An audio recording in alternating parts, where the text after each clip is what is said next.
ma jirto warbaahin lagu casuumay tabinta kiiska Sacdiya Macalin Cali Sacdiya Bajaaj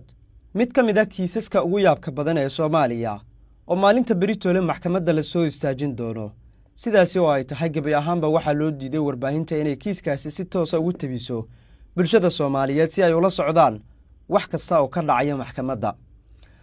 ilaa iyo 6 bukaate ayaa maalinta beritoole u doodi doona Sacdiya si ay xaqeeda u hesho gabadhaasi oo ku dhawaad 2 bilood ku hoyanaysa xabsiga iyadoo kaliya lagu hayso dhaliil ay u jeedisay madaxda qaranka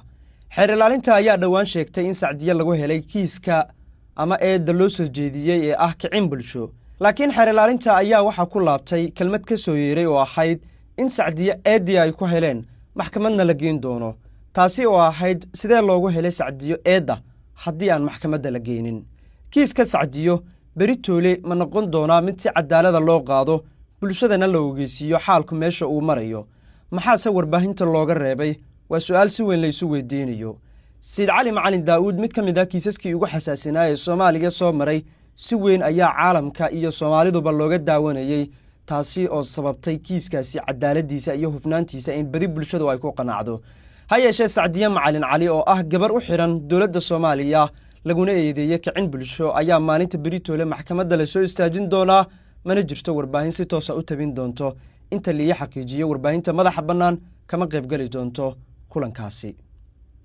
waa maxay sababta looga reebo warbaahinta tabinta kulankaasi